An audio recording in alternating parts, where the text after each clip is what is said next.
TechDaily.AI, your source for technical information. This podcast is sponsored by Stonefly, your trusted solution provider and advisor in enterprise storage, backup, disaster recovery, hyper-converged in VMware, Hyper-V, Proxmox cluster, AI servers, SA3650, a turnkey security appliance, and public and private cloud. Check out stonefly.com or email your project requirements to sales@stonefly.com. Okay, let's break down a really crucial area of modern investigation, digital forensics. We're focusing specifically on mobile devices and the networks they connect to. Yeah, it's a huge topic. It really is. Okay. Think of this deep dive as, well, a shortcut to getting your head around the core concepts of this, increasingly vital field. And what's amazing, really, is just how embedded these devices are in everything we do. Personal life, work life. Totally. You've got everything from basic phones just for calls right up to these super powerful smartphones and tablets that are always connected. They just generate and store this incredible amount of digital information. And that variety, that's where the challenge often starts when these things become part of an investigation, isn't it? Absolutely. It presents some real hurdles. Exactly. So our goal here, really, is to pull out the essential understanding you need to kind of navigate these digital trails. We'll be looking at the critical steps. The right way to preserve potential evidence, the different ways to actually get the data, how experts then analyze it, and finally, how you report those findings effectively. And thinking bigger picture, there's this massive challenge facing the growing backlog in digital forensic labs. It's quite significant. Oh, yeah. I've heard about that. Which really underscores why understanding on-site triage, those first steps you take right where the device is found, is becoming so incredibly important. Right. You need that quick assessment. And to even start with that, you really have to get what makes these devices tick, both the physical bits and the software running on them. The hardware and the software, yeah. So let's maybe start by looking at the different types of mobile devices out there. You've got your basic feature phones, mostly calls and texts. Simple stuff. Yeah. Then you leap up to smartphones, which are basically pocket computers now. Yeah. And tablets, too, the ones that can connect to cellular networks. And the key thing, I think, is that while they all do the basics, voice calls, texting, maybe some simple PMAPs like contacts and calendars, the differences are really critical when it comes to forensics. Smartphones have way more processing power, much better screens, and they run complex operating systems like Android, iOS. They're built for multitasking. That's a world away from the simpler systems on feature phones. Okay, so let's think about where all this data actually lives inside the device. It's fascinating, right? You've got volatile memory, RAM. Yeah, the short-term stuff. Exactly, like the device's working memory. Right. Holds what you're actively using, but poof, gone when the power is cut. Right. Then you have the non-volatile memory. Things like NOR and NAND flash, even solid-state drives in some cases. This stuff holds on to data, even with no power. That's the key. And it's interesting how the use of these memory types has actually changed over time. Early mobiles, they mostly used NOR flash for pretty much everything, the OS, user data.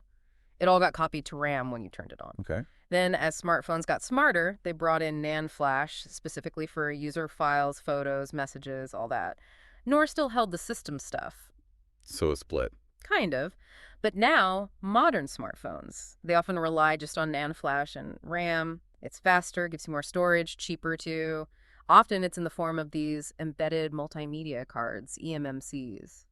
So practically speaking, what does that mean for getting the data out? RAM, being volatile, is super tricky to capture, right? Notoriously difficult, yeah. Needs power. NOR flash has key system info, maybe more relevant for older devices. Yeah. But for most investigations today, it sounds like NAND flash is the main target. That's where the user's personal data usually is. That's generally right. Photos, videos, messages, most of the juicy stuff is in NAND.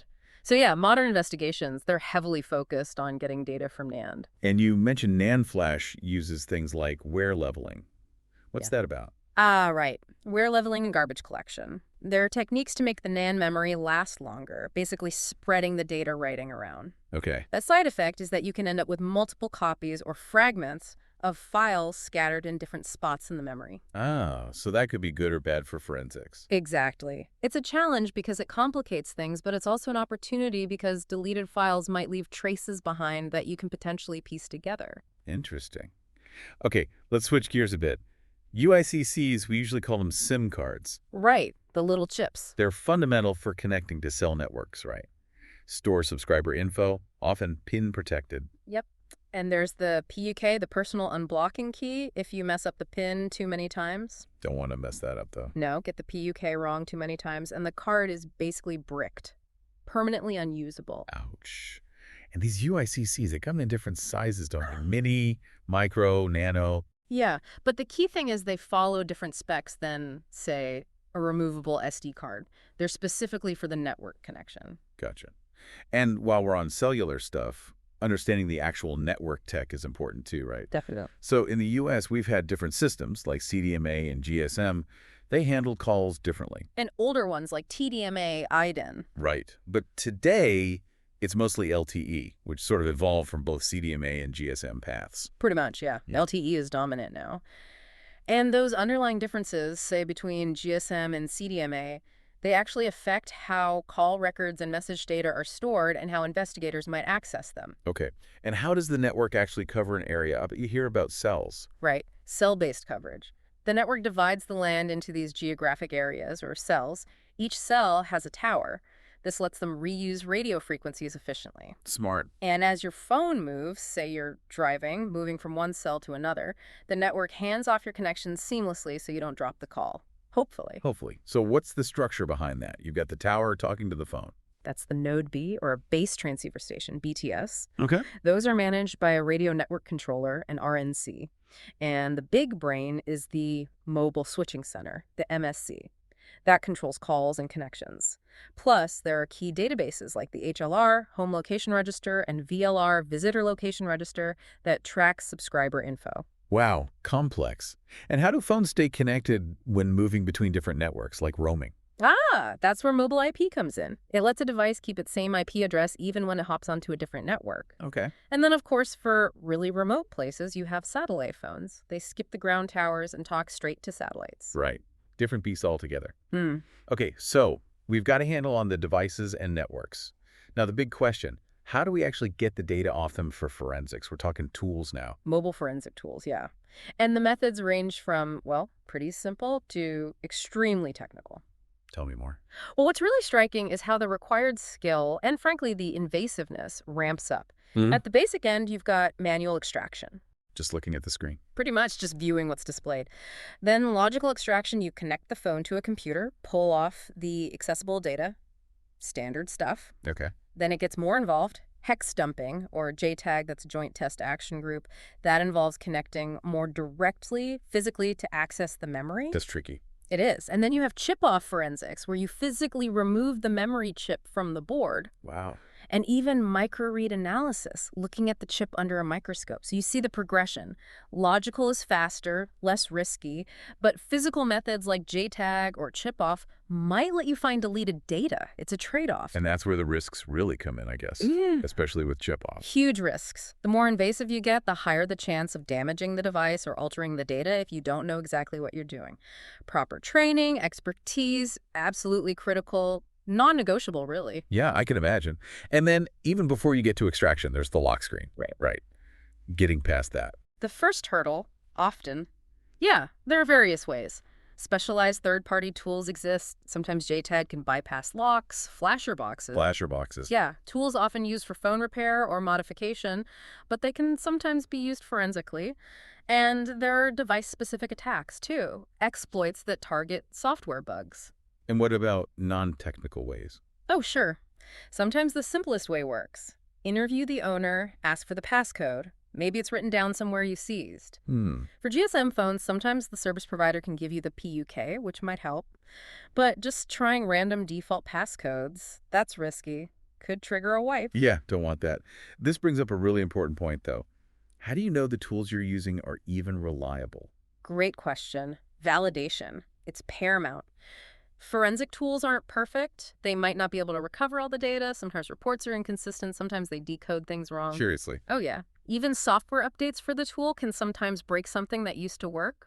Regressions happen. So how do you verify? That's where forensic hash validation comes in.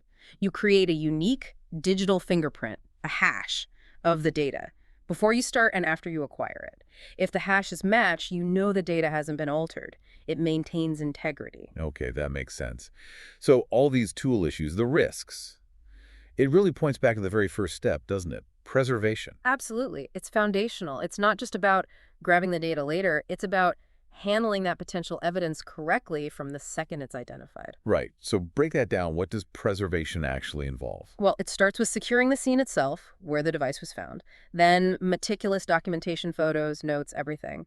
Then, critically, isolating the device. Isolating from what? From networks. Wi-Fi, cellular, Bluetooth, you need to stop it communicating. Then proper packaging, safe transportation. You get the idea.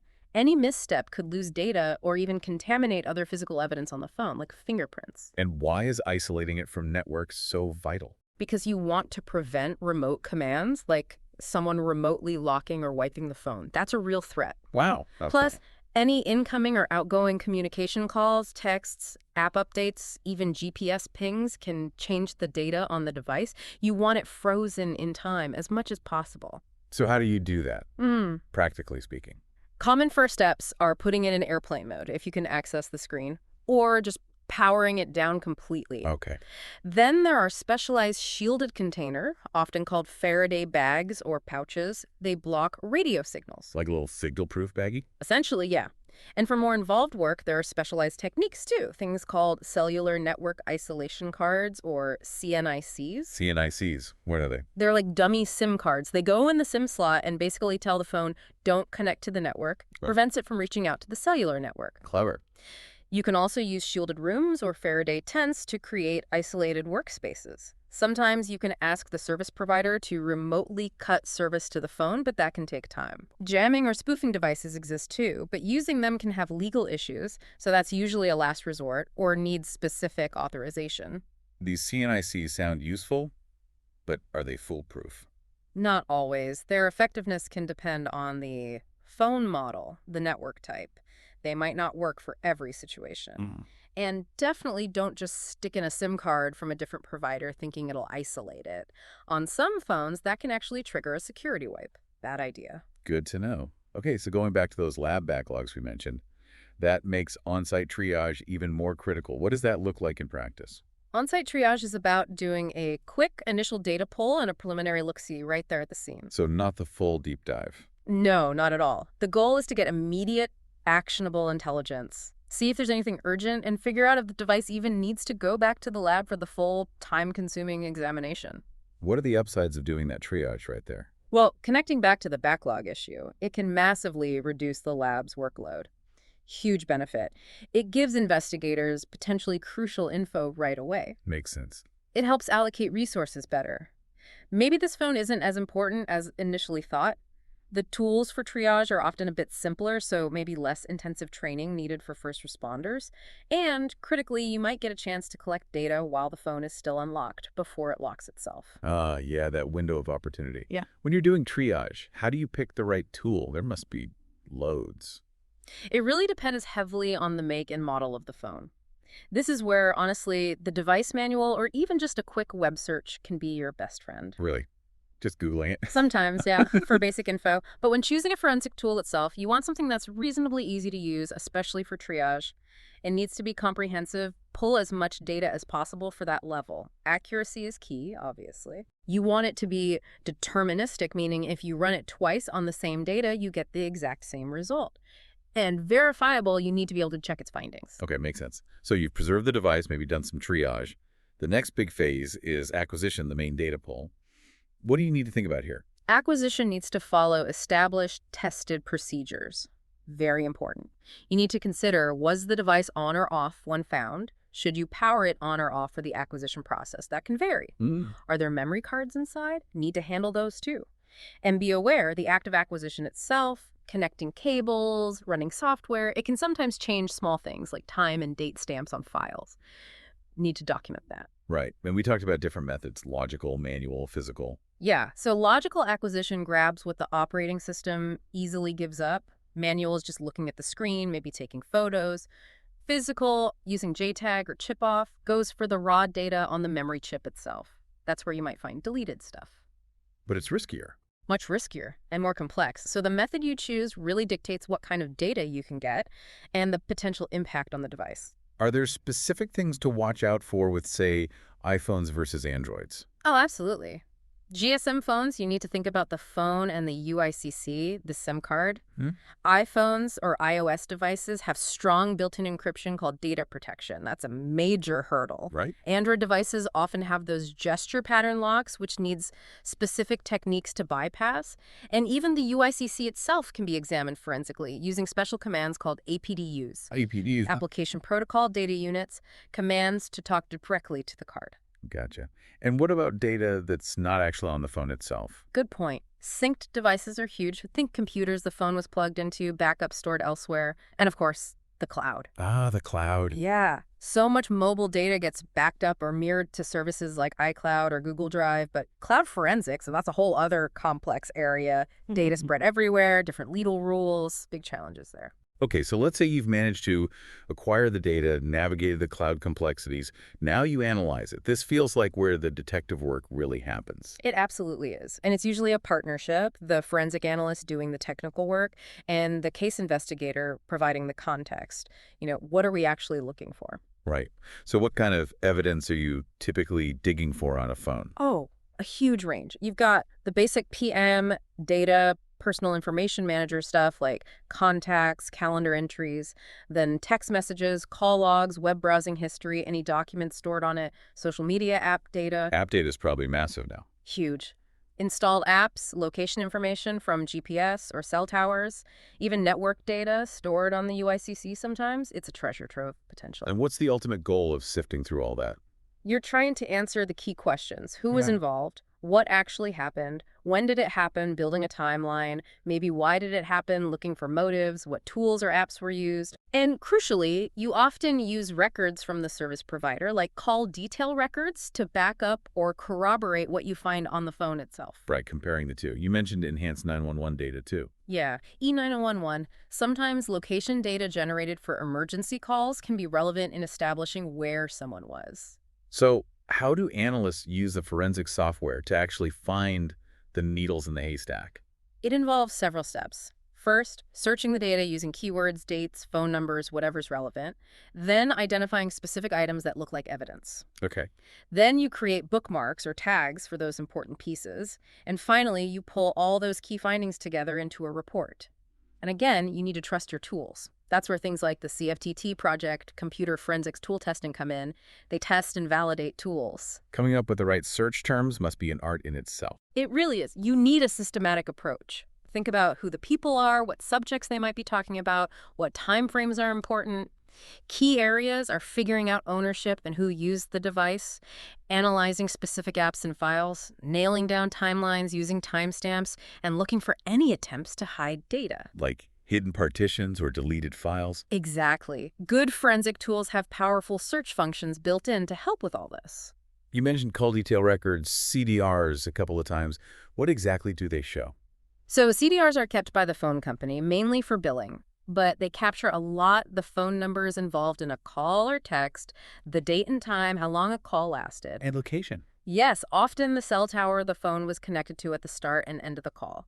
That can give you a general location. Subscriber records also give you the account holder's info name, address, maybe the specific device identifier like an IMEI number.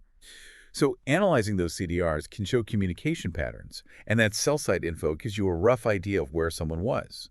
Precisely. You can map out calls, see who talked to whom and when.